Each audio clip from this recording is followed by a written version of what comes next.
नमस्कार, आप देख रहे हैं इंडिया टीवी। आपके साथ मैं हूं पंकज भार्गव। बस 12 घंटे बाद गुजरात में वोटिंग शुरू हो जाएगी। पहले फेज का चुनाव होने वाला है। आज आपने एक बात पर गौर किया, बीजेपी के सिर्फ 3 बड़े नेता मैदान में दिखे, बाकी नेता क्या कर रहे थे? आज बीजेपी का फोकस प्रचार पर नहीं, बूथ मैनेजमेंट पर रहा। कल चुनाव के वक्त कैसे वोटर बूथ तक पहुंच जाए, कोई भी वोटर पीछे न रह जाए, यही प्लान गुजरात के हर जिले जिले में बनाया गया। प्रधानमंत्री नरेंद्र मोदी की पार्टी कैसे चुनाव लड़ती है, यह आज से ही गुजरात के हर गांव और शहर में दिख रहा है। सोचिए, इतने माइक्रो लेवल पर तैयार की गई है कि बीजेपी अपने एक एक वोटर को बूथ तक ले जाने का इंतजाम कर चुकी है। इस बार मुकाबला 3 पार्टियों का है, इसलिए वोटिंग परसेंटेज बढ़ने की पूरी संभावना है। कल 70% तक वोटिंग जा सकती है। इस त्रिकोणीय मुकाबले वाले चुनाव को बीजेपी कैसे लड़ रही है, कहां कहां किसे एक्टिव किया गया है? पन्ना प्रमुख का नाम आपने बहुत सुना होगा। इस बार बीजेपी ने एक और नया प्रयोग क्या किया है? गुजरात के चप्पे चप्पे में घूमकर चुनाव में दिन रात लगे नेताओं से बात करने के बाद यह रिपोर्ट तैयार की गई है। इसे देखिए, समझ जाएंगे बीजेपी के पास इस वक्त एक ऐसी मशीन है जो किसी और पार्टी के पास नहीं है।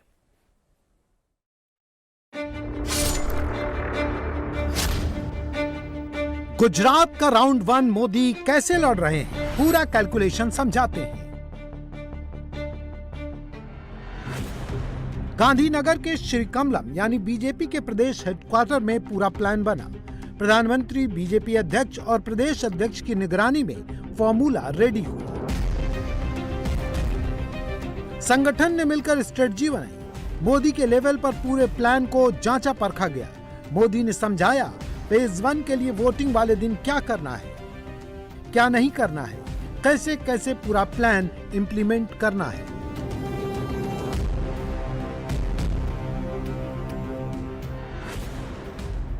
एक 182 सीट का सवाल है।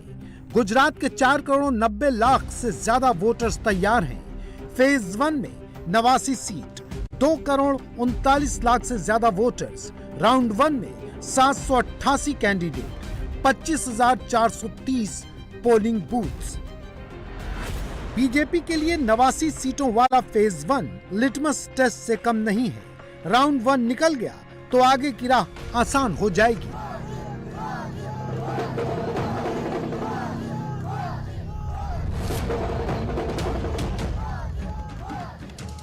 लेकिन यह कैसे मुमकिन होगा? क्या बूथ बूथ मोदी का मैजिक दिखेगा? क्या भगवा की लहर आएगी? अगर हां तो कैसे?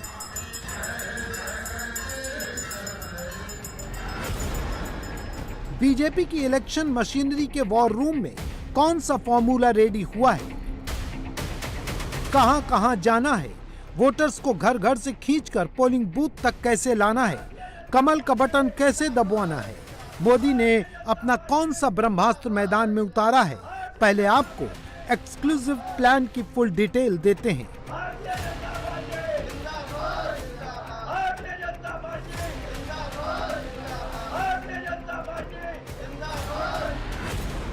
मोदी के गुजरात वाले मिशन को एकम्प्लिश करने वाली टीम में 1 करोड़ 18 लाख मेंबर्स और 80 लाख से ज्यादा पेज कमेटी के मेंबर्स हैं।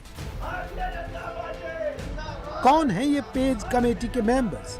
राउंड 1 की वोटिंग में पेज कमेटी का क्या रोल है? गुजरात में बीजेपी 60% से ज्यादा वोट बटोरने की फिराक में है।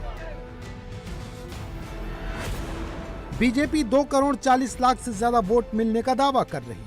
182 की 182 सीटें जीतने का क्लेम कर रही है। लेकिन क्या ये मैजिक फिगर अचीव हो पाएगा? अगर हां तो कैसे? जवाब मोदी के पास है। मोदी की उस टीम के पास है जो ऑलरेडी एक्टिव है। और गुजरात के हर चुनाव प्रचार में मोदी ने अपनी टीम को लेकर हिंट पहले ही दे दी है। અને ભાજપના કાર્યકર્તા તરીકે એમાંથી વધુમાં વધુ કમળ ખીલે એ જવાબદારી આપણી છે। ઘેર ઘેર જશો, લોકોને સમજાવશો, મતદાન કરાવશો। આ વખતે વધુમાં વધુ મતદાન થવું જોઈએ। દરેક પોલિંગ બૂથમાં વધુમાં વધુ મતદાન કરાવશો અને બધા જ પોલિંગ બૂથમાં ભારતીય જનતા પાર્ટી વિજયી થાય એની ચિંતા કરશો। બધા પોલિંગ બૂથ ઉપર પહેલા કરતા વધારે મતદાન કરશો. તમે લોકસભામાં મને ખૂબ મત આપ્યા. મારે એ રેકોર્ડ તોડી નાખવો છે. બોલો તોડશો? એક કે એક પોલિંગ બૂથમાં તમે જઈને કાગળ લઈને બેસો.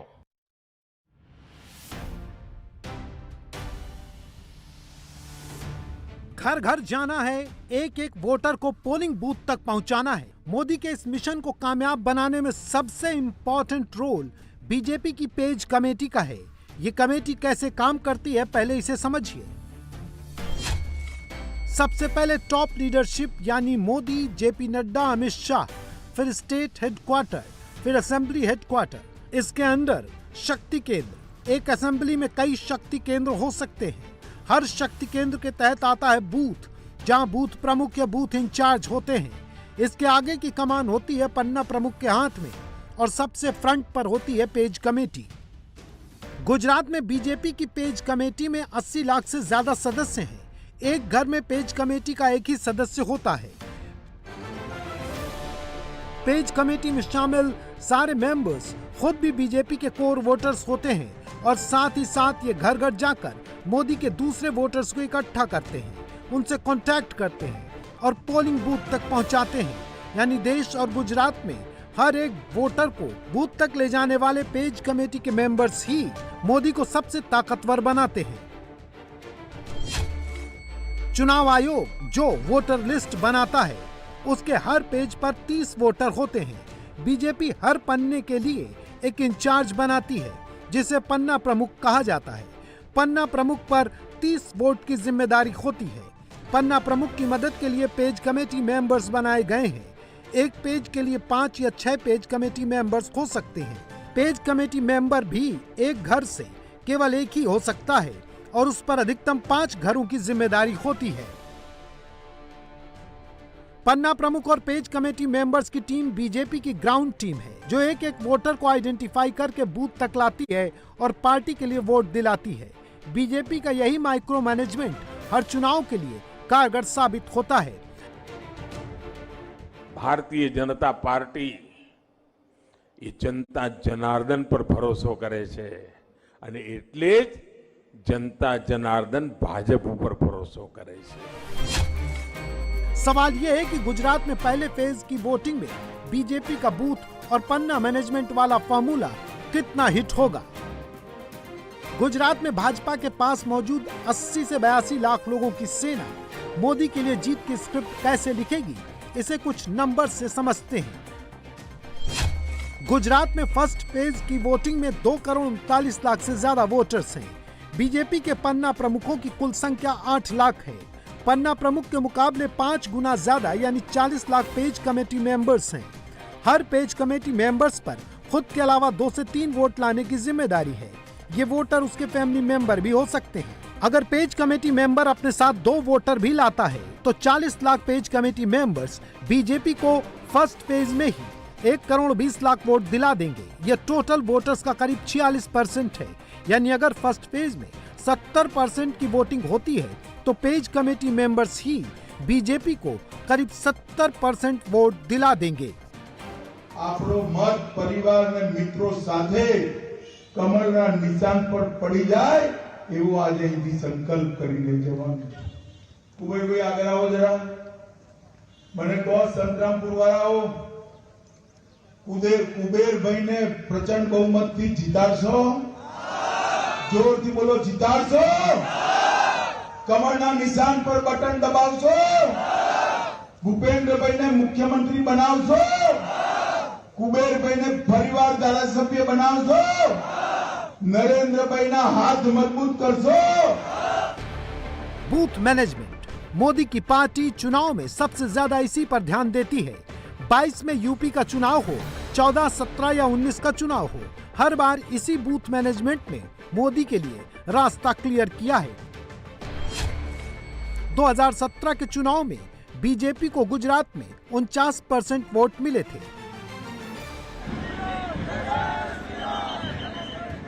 अब की बार बूथ लेवल पर माइक्रो मैनेजमेंट के दम पर मोदी की पार्टी इस वोट शेयर को 60% से ऊपर ले जाने की कोशिश में जुटी हुई है और विरोधी इसीलिए हक्के बक्के दिख रहे हैं। कि इस बार क्या उम्मीद लग रही है? इस बार एक तरफा फैसला भारतीय जनता पार्टी के पक्ष में लोगों ने मन बना लिया है। बीत गई सो बात गई। अब लोग भारतीय जनता पार्टी को पूरी ताकत के साथ चुनाव जिता रहे हैं और ये जमालपुर की सीट भी भारतीय जनता पार्टी के पक्ष में जाएगी और लोगों में गजब का उत्साह मैं देख रहा हूं।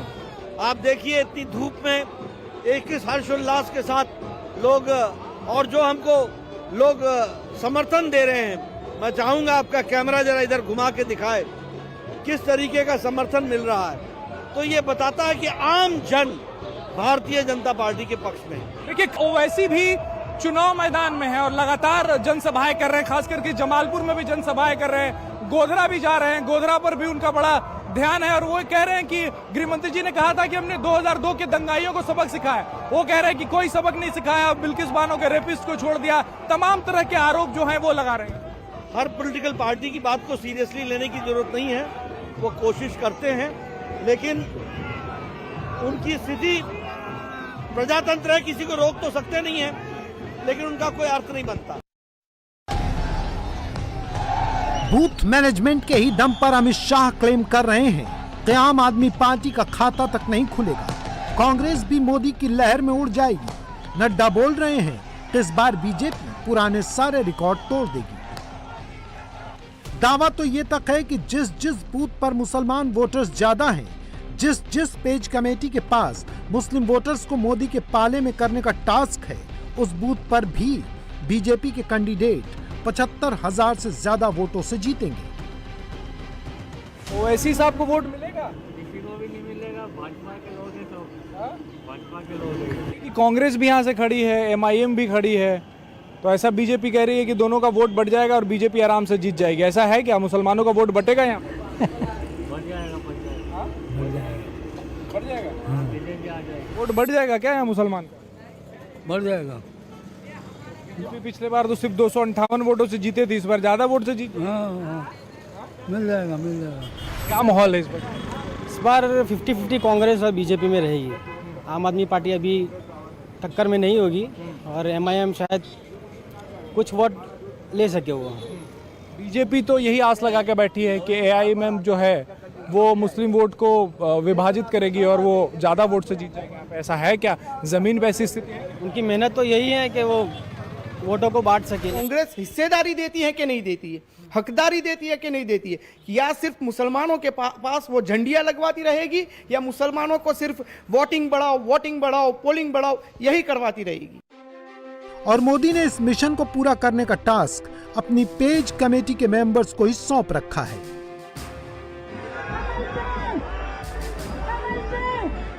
फ्रंट से बीजेपी के सारे बड़े चेहरे मैदान में हैं, लेकिन बैक एंड पर वो साइलेंट लोग काम कर रहे हैं जो चुप के वोटर्स को सीधे पोलिंग बूथ तक लेकर जा रहे हैं। बड़े बड़े बैनर और पोस्टर झंडे के साथ लोग जो हैं वो यहाँ पर नजर आ रहे हैं। लोगों से हम बात करते हैं और जानते हैं क्या जमालपुर खाड़ी हम इस बार जीतेंगे कि फिर कांग्रेस? जीतेंगे। बीजेपी जीतेगी और जंगी बहुमती से जीतेगी। जंगी बहुमती से बीजेपी भूषण भाई भट्ट जीतेंगे। हाँ, इस बार ये लोग सोच के बैठे कि अब धोखा नहीं खाएंगे, क्योंकि अब की बार एक ही सरकार, सिर्फ मोदी सरकार।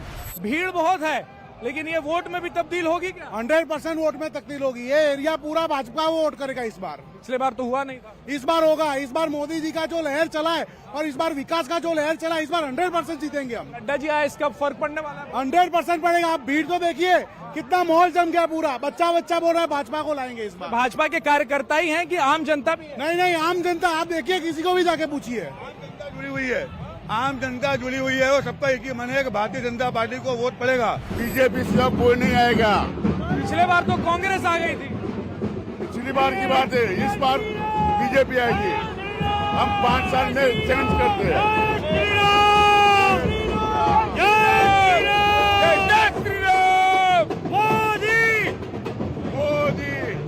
यहाँ की खाड़िया जमालपुर की जनता ने नक्की कर लिया है कि इस बार मोदी सरकार। भारत माता की जय। मोदी की सेना मैदान में है तो क्या विरोधी इसीलिए अभी से डरे डरे दिख रहे हैं? लग तो ऐसा ही रहा है। शिकायतों का दौर अभी से शुरू हो गया है। मोदी वोटर्स को बूथ तक पहुंचाने का इंतजाम कर रहे हैं। कांग्रेस और आम आदमी पार्टी वाले आपस में ही तू मैं कर रहे हैं। भाईजान कोहराम मचा दो वाली स्क्रिप्ट पढ़ रहे हैं। किसी शायर ने बड़ा खूब कहा था, ये खामोश मिजाजी तुम्हें जीने नहीं देगी, ये खामोश मिजाजी तुम्हें जीने नहीं देगी। इस दौर में जीना है तो कोहराम मचा दो, अगर इस दौर में जीना है तो कोहराम मचा दो। ये खामोश मिजाजी तुम्हें जीने नहीं देगी। इस दौर में जीना है, इस मोदी के दौर में जीना है, इस आरएसएस के दौर में जीना है तो कोहराम मचा दो। यानी मोदी विरोधी इकोसिस्टम अब गुजरात चुनाव को पूरी तरह हिंदू मुसलमान पर लेकर आ चुका है। योगी गोधरा पहुंचते हैं तो विरोधी उसमें पोलराइजेशन वाला टेप बजाने लगते हैं, मगर पब्लिक का मूड किस तरफ है ये बताने में कतराते हैं। दंगों को लेके भी बहुत चर्चा हो रही है और 2002 की याद दिलाई गृह मंत्री अमित शाह ने। याद नहीं दिलाई भाई, उसको इस रूप में लेना चाहिए।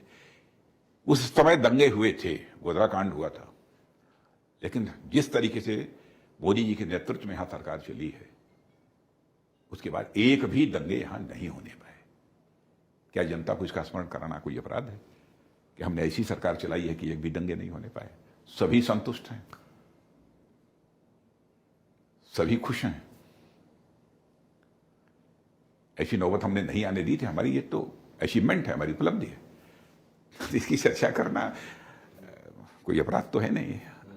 जब यूपी में बुलडोजर चलाने वाले मुख्यमंत्री गोधरा जाके प्रचार करें तो फिर उसमें इस आरोप को बल मिलता है कि ध्रुवीकरण की कोशिश हो रही है। जहां बुलडोजर की जरूरत होती है वहां बुलडोजर चलाते हैं, प्रचार करते हैं तो उसको लेकर कैसे कोई रोक सकता है? प्रचार करते हैं तो वो लोगों से कहते हैं कि दंगा करो, क्यों ना प्रचार करें? प्रचार करना चाहिए उन्हें। गुजरात में एक भी मुस्लिम कैंडिडेट बीजेपी ने उतारा नहीं, उसके बाद ये सारे मुद्दों को उठाना, 2002 दंगे, गोधरा में योगी आदित्यनाथ का इस तरह से रोड शो करना, ये सारी चीजें बता रही पोलराइजेशन एक सहारा है बीजेपी। योगी आदित्यनाथ जी को क्यों आप वो मान रहे हैं कि एकदम बिल्कुल उनको प्रचार नहीं करना चाहिए? वो भी तो भारतीय जनता पार्टी के हैं, उत्तर प्रदेश जैसे राज्य के मुख्यमंत्री हैं, क्यों नहीं करना चाहिए उनको? अच्छे वक्ता हैं, अच्छा बोलते हैं। क्या बीजेपी पोलराइजेशन की कोशिश नहीं कर रही है? बिल्कुल नहीं, कतई नहीं। पॉलिटिक्स ऑफ पोलराइजेशन किसी भी सूरत में भारतीय जनता पार्टी को स्वीकार नहीं है। हम समाज के सभी वर्गों की चिंता करने वाले लोग। राम मंदिर को लेकर बहुत ज्यादा चर्चा हो रही है गुजरात के चुनाव में और लगभग हर एक जगह पे तो बन रहा है तेजी के साथ। अब देखिएगा 2023 में जाकर भव्य राम मंदिर खड़ा होगा। ये कोई छुप कर कोई काम नहीं किया है, ये तो बराबर हर चुनाव में हमारा एक मुख्य एजेंडा रहता था। हिंदुत्व तो कोई मुद्दा है इस बार के चुनाव में, क्योंकि आप गुजरात के लोग हिंदू कहना कोई अपराध, उसको जो भी कह लीजिए। हिंदुत्व पे किस मुद्दे की बात करना चाहते हैं बतलाइए ना। हाँ, हिंदू हैं, हम गौरवान्वित हैं उसके लिए, हमको आपत्ति नहीं है इसमें, लेकिन किस मुद्दे की बात करना चाहते हैं? धारा 370 की, किस चीज की? यूनिफॉर्म सिविल कोड, धारा 370, राम मंदिर, ये सब तो हमारा कमिटमेंट है। राम मंदिर, महाकाल, सोमनाथ मंदिर, क्या भारत की सांस्कृतिक विरासत को बचाना यह अपराध है? यह तो हम लोगों ने अपने घोषणा पत्र में भी कहा है। केजरीवाल 2 रातें, कत्ल की रातें वाला ट्वीट तो रिट्वीट करते हैं, मगर ऐन मौके पर गुजरात से रफू चक्कर हो जाते हैं। भगवंत मान के सहारे चुनावी मैदान छोड़ देते हैं और मान साहब कैमरे पर आकर जब बोलना शुरू करते हैं तो खुद ही अपनी पीठ थपथपाने लगते हैं कि आम आदमी पार्टी सर्वे में नहीं आती, सिर्फ सरकार में आती है। गुजरात के 6.5 करोड़ गुजराती जो हैं वो परिवर्तन के लिए तैयार बैठे हैं।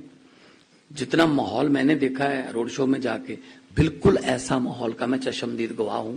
8 महीने पहले पंजाब में ऐसे ही था। मैं पहले जवाब देता हूं कि आम आदमी पार्टी है, सर्वे में नहीं आती, सरकार में आती। मैं जब आया था यहाँ पहली बार, मुझे गुजरात में आया तो मैंने कहा अच्छा होगा, कुछ सीखने को मिलेगा, गुजरात मॉडल देखेंगे। हाईवे पे तो ठीक था, जैसे हाईवे से निकले लेफ्ट को या राइट को, गुजरात मॉडल शुरू हो गया। फिर मैंने सड़क में गड्ढे देखे थे, गड्ढों में सड़कें पहली बार देखी। कोई कुछ भी कहे, आम आदमी पार्टी दूर दूर तक कहीं नहीं दिख रही है। कांग्रेस टक्कर में जरूर है, लेकिन सामने मोदी की चुनौती है। और दिल्ली में भी क्योंकि आप कैंपेन कर रहे थे लोकल बॉडीज को लेके, गुजरात भी आए, आम आदमी पार्टी को गुजरात में कैसा फैक्टर देख रहे हैं? वो तो केवल अपनी उपस्थिति दर्ज कराने की कोशिश कर रही है आम आदमी पार्टी। आम आदमी पार्टी यहाँ चुनाव नहीं लड़ रही है, अपनी उपस्थिति दर्ज कराने की कोशिश कर रही है। कोई ट्रायंगुलर फाइट जैसी स्थिति? मैंने कुछ नहीं जी, प्रश्न ही नहीं पता। आखिर में एक सवाल, गुजरात विधानसभा चुनाव के जो नतीजे आएंगे, 2024 का जो लोकसभा चुनाव होगा, इन दोनों में कोई कनेक्शन देख रहे हैं आप? मैंने कनेक्शन वगैरह देखने की कोई जरूरत नहीं है। 2024 के चुनाव में हम 2019 के चुनाव से अधिक सीटों पर विजय प्राप्त करेंगे। इस बार कितनी सीटें की उम्मीद कर रहे हैं विधानसभा चुनाव में गुजरात में आप लोग? 2/3 से अधिक। अब कितना जाएगा कह नहीं सकते। राउंड 1 से पहले कांग्रेस अध्यक्ष ने मोदी को रावण कहा, असर पूरे गुजरात पर हुआ। कांग्रेस का इकोसिस्टम अभी भी पीछे नहीं हटा है, मोदी पर काउंटर अटैक लगातार कर रहा है। मोदी के कितने रूप कहकर विरोधी सोशल मीडिया पर हैशटैग तो ट्रेंड करा सकते हैं, वीडियो तो बना सकते हैं, लेकिन मोदी को गाली देकर गुजरात का वोट नहीं पा सकते। ट्रैक रिकॉर्ड तो यही कहता है। बाकी मति पहले हर ले ही, विनाश काले विपरीत बुद्धि। और इसलिए ऐसी टिप्पणी वो कर रहे हैं। ये 130 करोड़ भारतीयों का अपमान है। प्रधानमंत्री जी जनता के दिलों में बसे हुए हैं। जनता का केवल विश्वास नहीं, श्रद्धा है उन पर, और गुजरात में कह के आए हैं।